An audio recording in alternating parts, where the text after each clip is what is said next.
Hey everybody, here we are again finishing up Unit 4. Today we're going to go over reflexes, our special senses like our eyes and our ears and our taste, and we're going to touch on the autonomic nervous system. So we're trying to paint the bigger picture, we're trying to apply a lot of our material that we've learned so far this semester into our bodies and try to make meaning of our bodies. So let's go ahead and get started and goodbye, little birdie. All right, so let's start with our reflexes. So reflexes are automatic responses that our bodies have when we receive some kind of sensory input. And this happens without us even having to think about it. So they're protective in nature. They are there to keep us safe. And so these reflexes all require some kind of stimulation. So stepping on something that's sharp or touching a hot stove. Reflexes are very quick and they are involuntary. So we are not thinking about these. We are not, when you go to the doctor and they tap on your knee and your knee jerks, you are not actually thinking about doing that.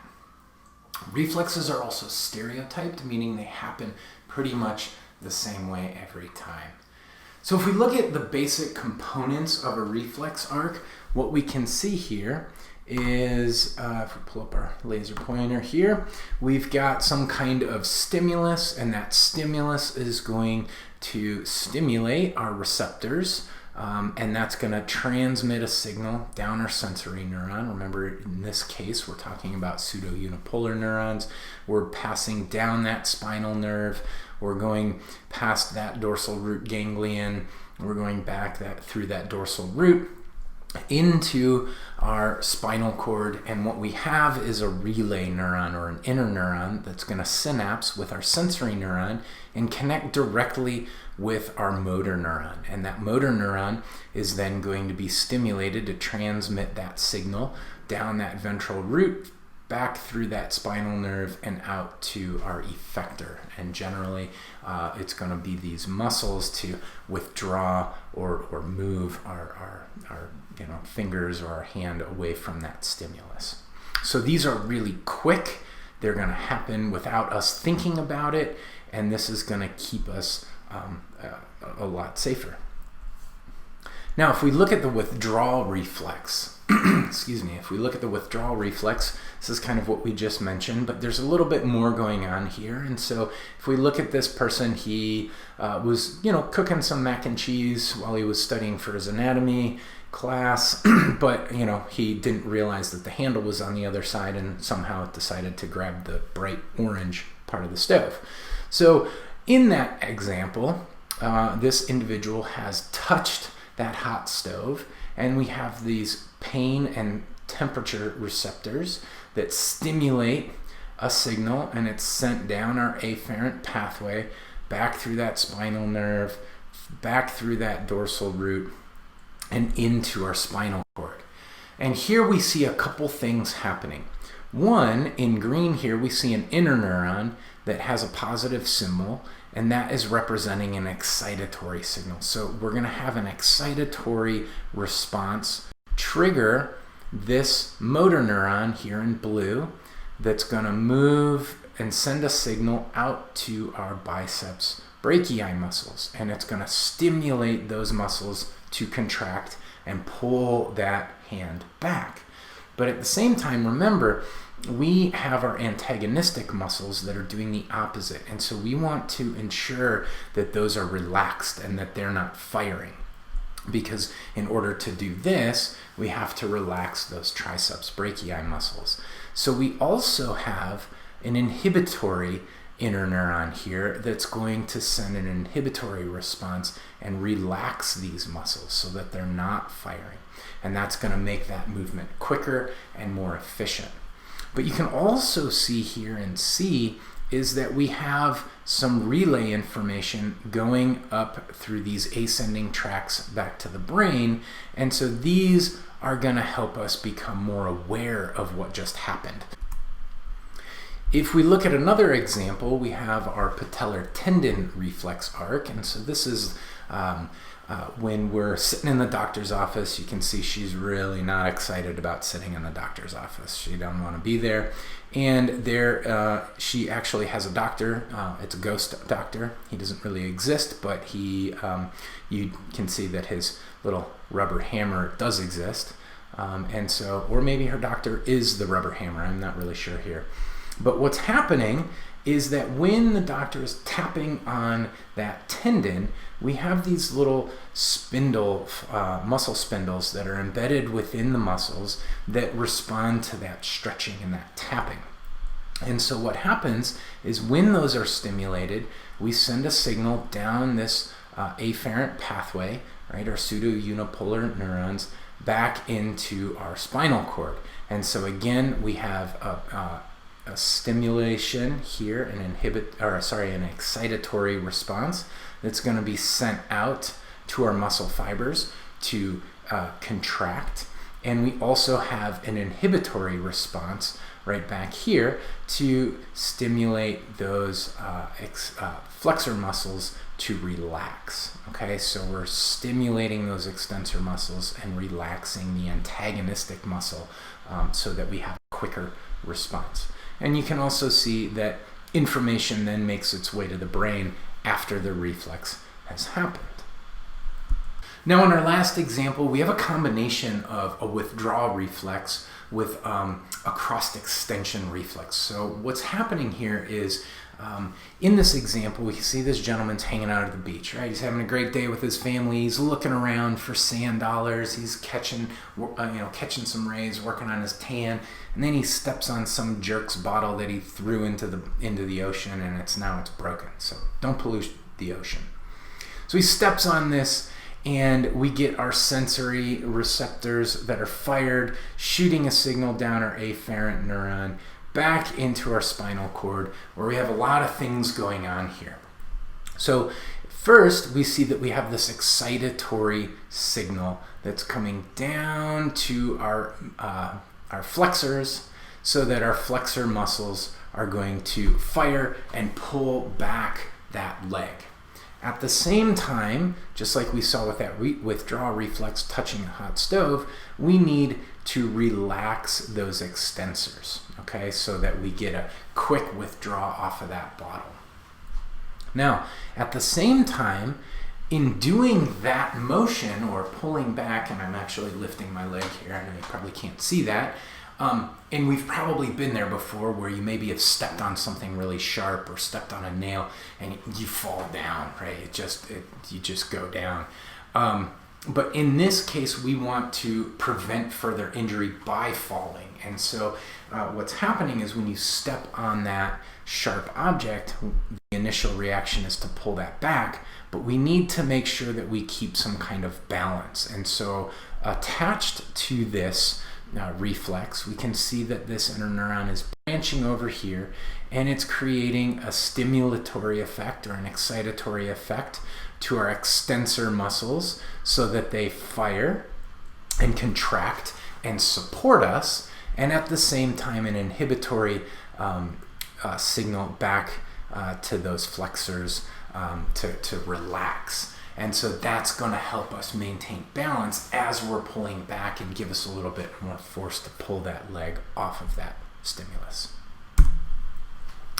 So let's look a little bit closer now at our special senses. So we're going to talk about olfaction or smell, hearing, balance, vision, and see how these kind of tie in. Now, as we tie in some of this stuff, we're going to be talking about different regions of the brain. I'm not going to spend a lot of time going over those regions of the brain. You're going to be learning about those in labs, but this will be a good sort of introduction into some of those regions. Again, you will, at the end of lab, your last lab is going over all these sensory receptors, and so this will also be a good introduction to that. So you'll see a lot of terminology up on some of these slides, and I've tried to outline the words that you should be familiar with in little red boxes as we move through. Okay, so when you first look at this and you're like, oh my gosh, there's so much I have to know. A lot of this you'll learn in labs. Some of it you're going to be responsible for in lecture. Okay, so if we look at taste, our sense of taste. So here's our tongue. And on the tongue, we have these little bumps called papillae. And in between those papillae are these little, spaces. And on the sides of the papillae, we can see our taste buds. So here's an entire taste bud on the side. And so when you ingest some kind of food, you chew it up, you're dissolving that food in your saliva. And that saliva and the chemicals in that food are making their way into these taste pores on the side. So we're going to zoom in over to here and look down here. So here we can see that taste pore. And we can see that stratified squamous epithelial tissue here, non-keratinized. And so those chemicals then are going to come into that taste pore and stimulate these taste hairs that are attached to these taste cells. Okay? And so these taste cells then, as they're stimulated, we can see that towards their basal portion, we have these little synaptic vesicles. And those synaptic vesicles will release their neurotransmitters, and they're going to stimulate these sensory nerve fibers back here, which are going to transmit some type of signal, depending on what chemical is binding to our taste hairs, in which taste buds are being stimulated. So that's going to send a signal back to our brains to perceive our sense of taste. Now, how does that pass? Well, we have some nerves that are responsible for that. So first is our facial nerve. And so our facial nerve brings information from our taste buds that exist on the anterior 2/3 of the tongue. So quite a large proportion of our tongue. Then we have our glossopharyngeal nerve, which takes sensory information from the posterior third of our tongue. And we also have our vagus nerve, and our vagus nerve takes sensory information from taste buds that we have in other parts of our mouth, so maybe on the palate or the pharynx and epiglottis. So these are going to reach back to our medulla oblongata in that brainstem, and they're going to take the sensory information into two places. One is our hypothalamus, and the other is our amygdala. And these are going to be responsible for processing that information. And if you really enjoy that food, you're going to maybe salivate and want more of it. If it's really bitter, or it's really rancid, or not good, you might be induced to gag or vomit or spit that food out. It's also going to be sent to our thalamus, and our thalamus is our relay center of our brain. So it's kind of taking in all the information and sending it to different parts of the brain. So information will come into the thalamus and be sent over to our postcentral gyrus. And that is going to give us sort of this conscious sense of what we're tasting. Ooh, this is delicious pizza. This hamburger is wonderful, right?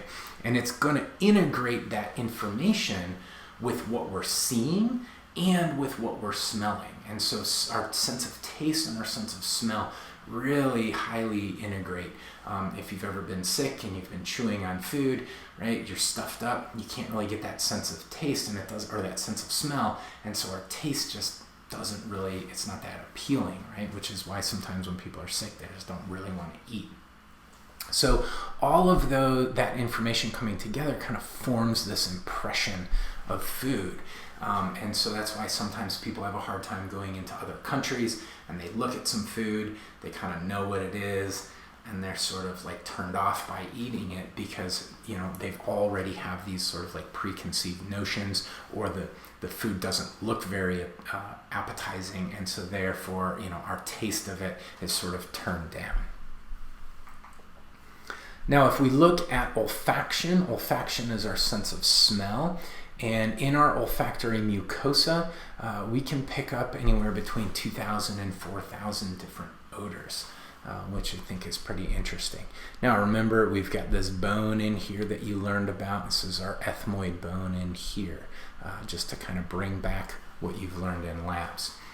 So when we inhale, there are chemicals in that air that are moving through our air, through our nasal canal, and they get stuck and embedded in the mucus that's lining these olfactory hairs. And so as they get stuck there, they're going to, similar to what we saw before, they're going to trigger some kind of stimulation in these cells here, these olfactory cells. And so those signals then are sent back through this tissue, up through the cribriform plate of our ethmoid bone, and they're going to make their way back to our olfactory tract. Okay, and so basically they're going to be sent through our cranial nerve number 1, or our olfactory nerve.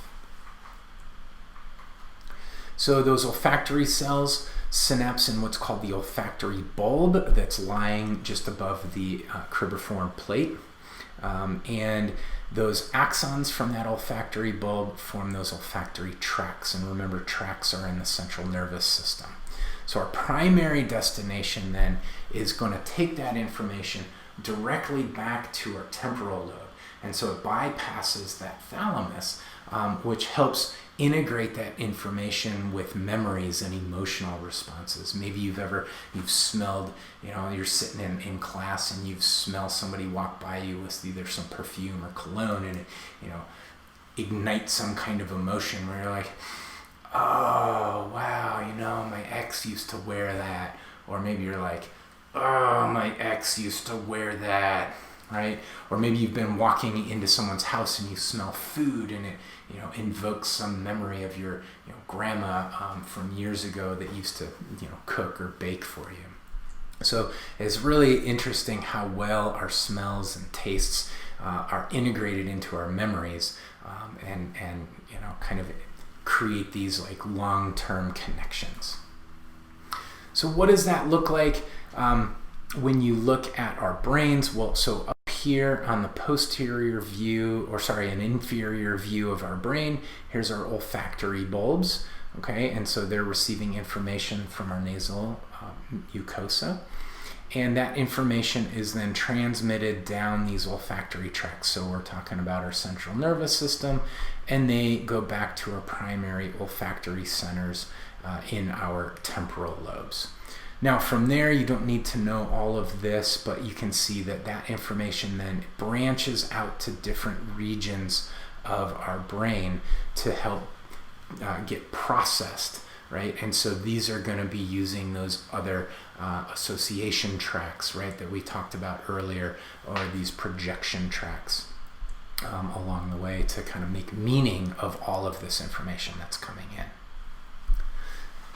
Now with hearing in equilibrium, hearing is a response to vibrating air molecules. And if you think about that, I'm standing here on August 27th, and I'm communicating, and as I'm talking, I'm creating, I'm vibrating the air molecules by exhaling out over my vocal cords, and it's creating wavelengths in those air molecules, which is being picked up by my computer. It's being converted to a digital form, and then you press play, and that digital form then vibrates some little speakers in your earbuds or your computer, and it's creating air molecule vibrations of those air molecules that are then being picked up by your ears, and it's vibrating your tympanic membrane and transmitting that or converting that into a chemical signal and then an electrical signal in your body.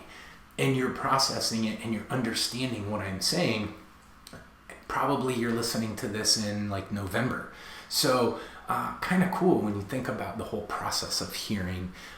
So I just think it's really, really cool stuff. But anyways, we'll also talk about equilibrium. And so sensing our motion. So are we doing cartwheels? Are we doing somersaults? Are we spinning in circles? And so when we look at sound, we can look at those wavelengths of those vibrating air molecules. So we can talk about the amplitude or the height of the waves. And so if we have shorter waves, it's going to be softer sounds. If we have taller waves, they're going to be much louder sounds. If we talk about our frequency of those waves, the more waves that come in at one time or over a period of time is a higher pitch, and if it's less waves or a lower frequency, we have a lower pitch. So what does that look like? Well, we have our auricle, and so this is going to pick up our sound waves and help funnel our sound waves into our auditory canal here. And as those wavelengths are making their way down our auditory canal, they run into our tympanic membrane and they're vibrating that tympanic membrane. And now we're in our middle ear here.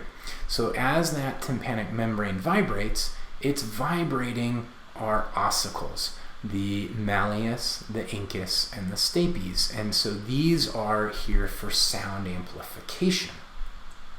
Now, as these bones are vibrating, you can see that this is pushing in on our oval window here, and this is going to start moving some fluid in our inner ear. And so in our inner ear, we have this structure here that kind of looks like a snail, right? So here's the cochlea, or the snail's shell, and over here is our vestibule, right in here, the flat part or the head of the snail. And then up here are the semicircular ducts, or its little, ears or antenna up here, okay? So these are the three parts that we'll look at. Now you can also see that we have a nerve, our vestibular nerve, coming off of the snail's head. So, cool hairdo here, snail.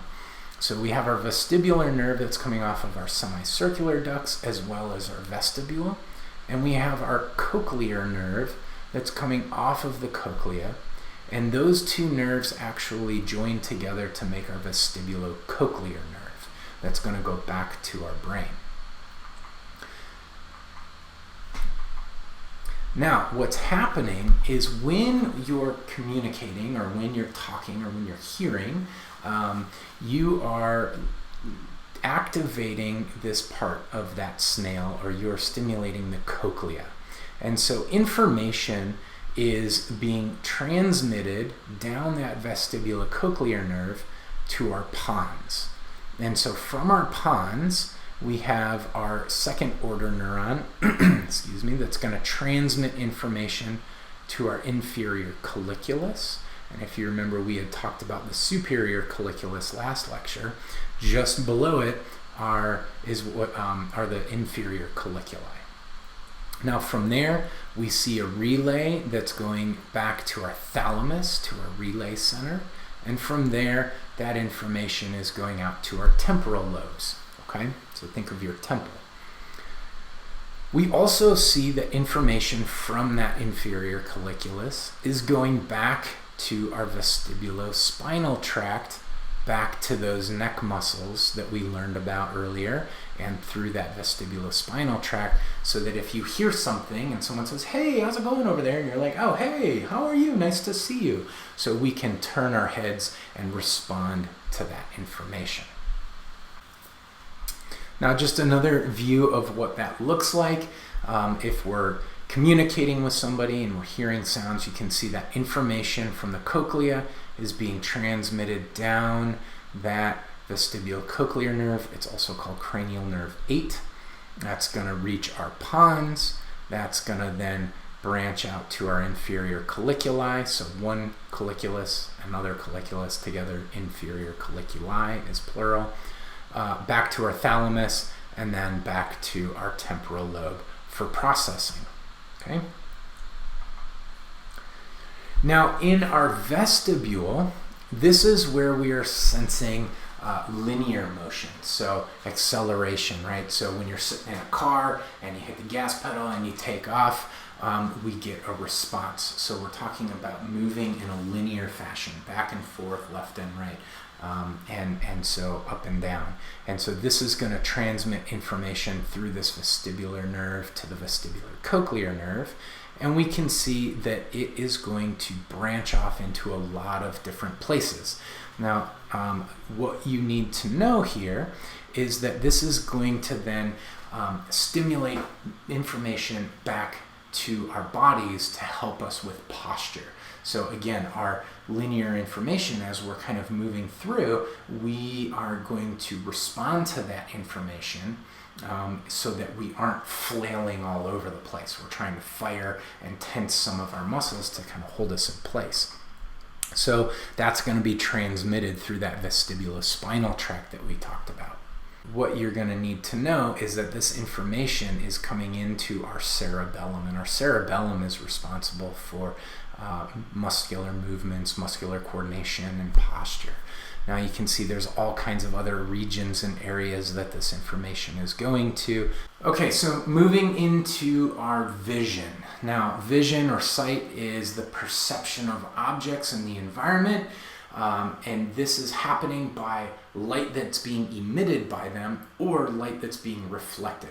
So as light is hitting a surface, some wavelengths of light are being absorbed and others are being reflected off. And so if you're looking at something that's green, all the wavelengths of light are being reflected except for green. Green is being reflected back to you, and that comes back to you in a certain wavelength, and you have certain receptors that are going to react to those wavelengths. So light is our visible part of our electromagnetic radiation spectrum. And for humans, we pick up light in the range of about 400 to 750 nanometers.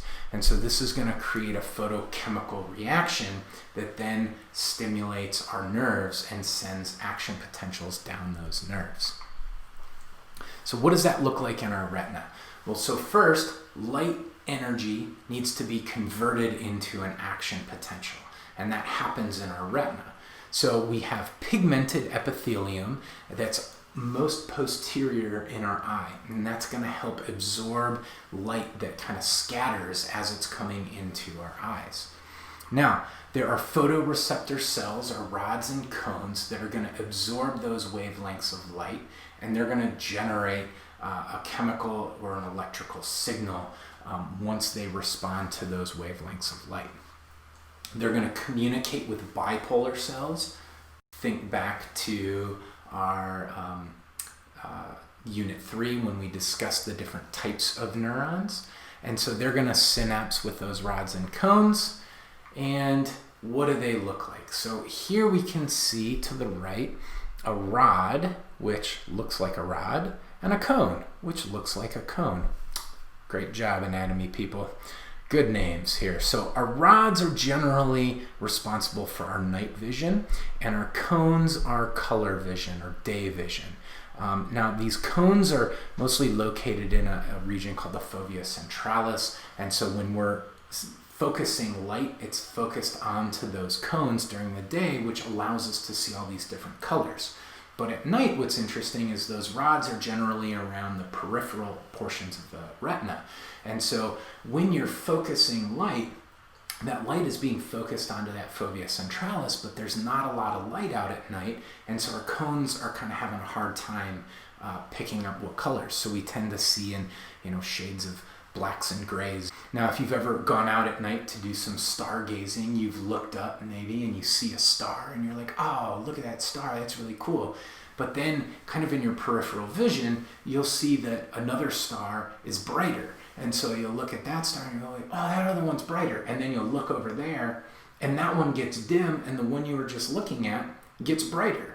And then you're like, wait a second. And then you look back and that one dims and that one gets brighter. And that's because you're focusing that light onto those cones and your cones are having a harder time picking that up. So, if you're ever outside, using your peripheral vision is a little bit better at night because you can pick up a little bit more information. So if we look at an image of our retina, so this is a cross-section through the retina, let's identify some of those structures that we just talked about. So here is that pigmented epithelium. And you can see that here's the back of the eye, so this is posterior and this is anterior. So light is going to be coming in this direction. Now what's kind of cool about light is that it actually comes through and passes through all of these cells. It's helped This pigmented epithelium helps to absorb any of that stray or scattering light, and then it stimulates the rods and cones back here, and then the signal is converted and sent back from the posterior towards the more anterior, and it's going to pass through all these cells and be sent down our nerve fibers back to our optic nerve, which then take the signal back to our brain. So here we can see our rods and cones where they're going to respond to that light, and we can see their nuclei right down here. They're going to synapse with our bipolar cells, which are going to then transmit information up to these ganglion cells, and those ganglion cells then are sending that information along their nerve fibers back to our optic nerve and back to our brain. So what does that look like? Well, we have two optic nerves, one coming out of each eye, and as they migrate back, they cross, and then they split into the optic tract. So again, tract, we're talking about central nervous system. Optic nerve, we're talking about our peripheral nervous system. Same thing, same nerve, it's just in a different location, right? So the optic tracts then end in our thalamus, and from our thalamus, that information is sent back to our occipital lobe, back in the back of our brains here. Now, some of those fibers then branch off to the superior colliculi. And if you remember, we talked about the superior colliculi. That's going to help with our reflexes of our eye muscles, but also sending information out to our bodies to respond to the movement or that the visions that we're seeing, right? So here is our point that we're looking at. That information is sent back through our eyes. It's picked up by those rods and cones. That information, and the only reason these are in different colors is just to kind of show you where the nerve fibers end up going. We're not going to go into what's going on here with the images and why there's different branches, okay? But what I want you to basically know is information is coming in. Our optic nerve is coming back. It's bringing information. Here's our optic chiasm where those nerves cross.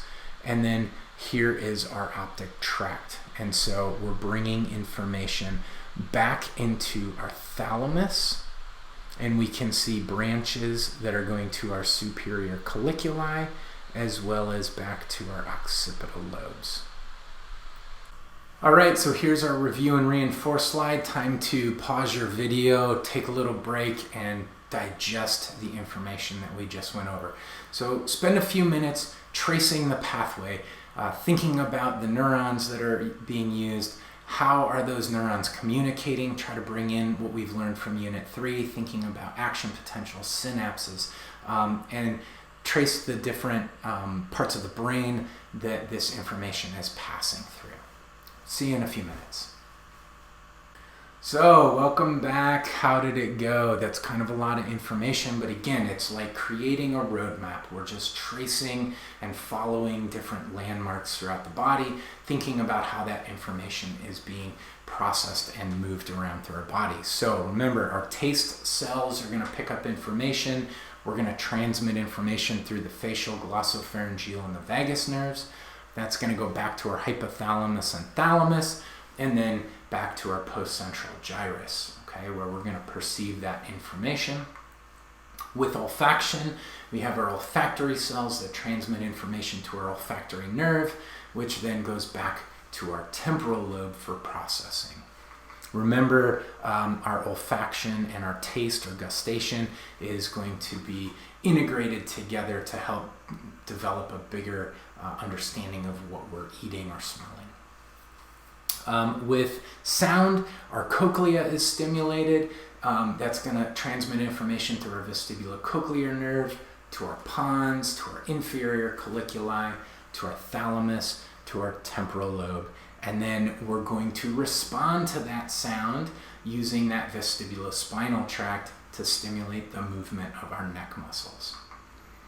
With our balance, again, our vestibule of that inside of our inner ear, and our semicircular ducts is going to send information. Our semicircular ducts are doing angular acceleration, and so if we're doing cartwheels or somersaults, that's going to bring in information that's sent back through our vestibulocochlear nerve back into our cerebellum. Okay, and then from our cerebellum, we're going to transmit information through that vestibulospinal tract back to our postural muscles to help us sort of keep balance.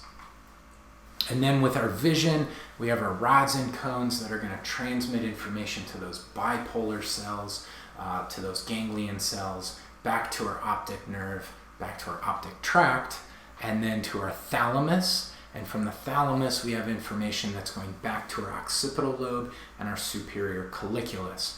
And from there, we get some output that's going to be sent out through our tectospinal tract back to those neck muscles to kind of respond to those visions.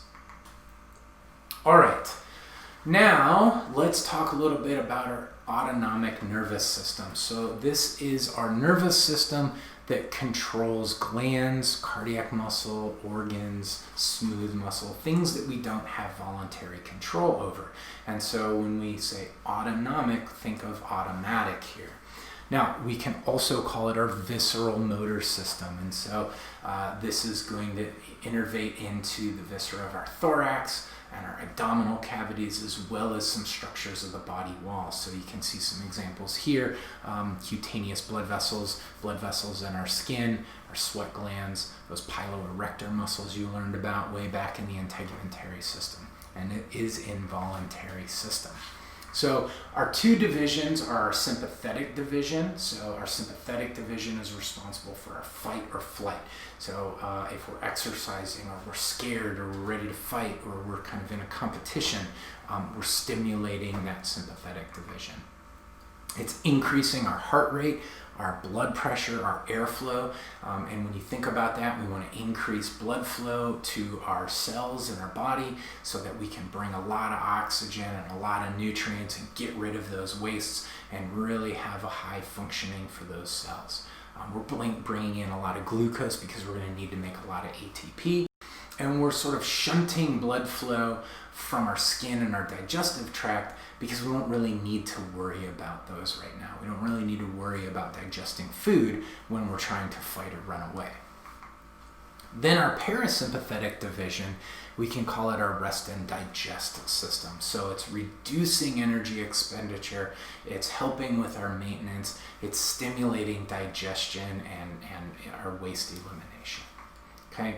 Now what we'll see is that most of these, or a lot of these two systems stimulate or innervate a lot of the same target organs. And so they can have cooperative effects, but they can also have contrasting effects depending on what organ we're talking about. If we look at our visceral reflex for high blood pressure, we can see that over here in our blood vessels, we have these baroreceptors, and these baroreceptors are going to sense pressure, okay? And so as blood is being pushed out through our aorta and out to our different blood vessels here, we're going to sense that blood pressure so that our body is understanding and able to regulate that and keep it under control. So we can see that we have our glossopharyngeal nerve is going to send information up to our medulla oblongata.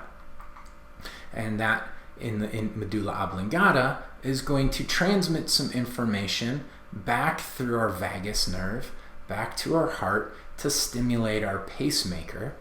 And it's going to release acetylcholine, and that's going to drop our heart rate, therefore reducing our blood pressure. Now, this is homeostatic negative feedback loop, right? We're going to regulate that divergence from our normal blood pressure. So, as our blood pressure increases, our body is going to detect that and work to bring it down. So, if we're thinking about our acetylcholine receptors, which type would you think would be present here? So did you say muscarinic receptors? I sure hope so, because that's going to relax that cardiac muscle and slow it down. Now, which division of our autonomic nervous system would this be? If we're dropping that blood pressure, this is going to then be part of our parasympathetic nervous system. Our sympathetic nervous system then would increase our heart rate and our blood pressure. Now what we see is that these two systems, we have dual innervation, and so a lot of our organs receive branches from our parasympathetic and our sympathetic divisions. And so when they innervate, they aren't normally innervating equally though. So if you see in our example with blood pressure, and we're talking about heart rate, you can see that there's actually more innervation by the sympathetic nervous system. And the reason is that in order to have a fight or flight response, that's going to protect us more, and so we need to have more innervation and more control to stimulate that heart rate or excite that heart rate. Whereas if we're kind of in a rest and digest, it's not as necessary to stimulate. We can sort of reduce that sympathetic firing, and it's kind of like taking your foot off of the gas pedal rather than slamming on the brake, right? The parasympathetic system might slam on that brake. And if we look at our digestive system, we tend to see more innervation by that parasympathetic nervous system rather than the sympathetic nervous system. So what does this dual innervation look like? Well, this can have antagonistic effects where the parasympathetic and the sympathetic systems oppose each other. Now, if they innervate to the same effector cells, so in the case of our heart rate, our pacemaker cells, which are going to control the electrical system of the heart and control the firing and the pace of firing of those cardiac muscles. So our parasympathetic nervous system is going to stimulate those effector cells and decrease the rate, while the sympathetic is going to stimulate those same cells to increase heart rate. But if they innervate in different cells, such as we see with with our pupils in our eyes, our sympathetic system will stimulate these dilator muscles, where the parasympathetic nervous system will stimulate constrictor muscles. Okay. Now they can also have cooperative effects, so they will act on different effectors, but overall it has a unified effect. So during eating, these systems will both increase saliva production. So here's an image of what we can see with our dual innervation of that iris. So if we're looking here, we can see our parasympathetic fibers coming down to our pupillary constrictor muscles here, and so we're going to end up constricting that pupil. Whereas over here in our sympathetic nervous system, we're stimulating those the pupillary dilator muscles, and that's going to then dilate our pupil. Now, in cases where there's not dual innervation, some of these effectors will only get stimulated by the sympathetic fibers. So a good example are our blood vessels. And so this controls blood pressure, and it can control the movement of blood or the routes of blood flow. So if we need them in certain areas versus other areas. Now, those blood vessels then are generally in a state of partial constriction. Okay, so we call this vasomotor tone. And so they're kind of already constricted. And so that sympathetic nervous system then can increase firing and constrict more, or it can release or reduce its firing frequency or reduce the amount of stimulation, and they dilate. So we have control in both directions just by increasing or decreasing the firing rate. So again, it's kind of like that your gas pedal example. You're driving it 35 miles an hour. If you want to slow down, you can just take your foot off of the pedal. If you want to speed up, you can push down on the gas pedal rather than slowing down and slamming on the brake. So in this image, we can see that here's this increased sympathetic firing and frequency, which is going to stimulate the smooth muscle to constrict.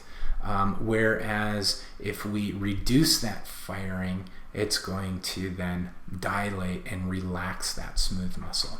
So we generally see that the sympathetic nervous system is prioritizing blood vessels to the skeletal and muscles and the heart, so that blood is moving to those regions, because, well, if you're in a fight or flight mode, you need to run and use your muscles, and you need your heart to be able to contract a lot faster to pump blood through your body faster, increase your blood pressure, and get ready for fight or flight. They tend to then constrict blood vessels, or that system tends to constrict blood vessels to the skin, because at that point we need to move blood to our muscles and to our heart instead of our skin. And so that one has an effect on reducing bleeding if you get injured, but again, shunts blood to the areas that are where we need it the most. Now, this whole autonomic nervous system has lots of different controls from our central nervous system. So our cerebral cortex, the outer portion of our brain, influences it through our anger, our fear, and anxiety. So our emotions can actually stimulate our autonomic nervous system, and that can, a lot of anger or anxiety can actually increase our blood pressure. The hypothalamus has control over different visceral areas, and so it's regulating our hunger, our thirst, or our sex drive. And our midbrain and pons and medulla oblongata can regulate cardiac and vasomotor control, or salivation, swallowing, sweating, right? Things that we don't necessarily control. So that is it for our lecture today. I hope all that kind of helps you put the bigger picture together. Spend some time digesting this, and good luck on our next quiz and exam. We'll see you next time when we start talking about muscles. And now we're going to start putting together Unit 3 and 4 and muscles. Have a great afternoon.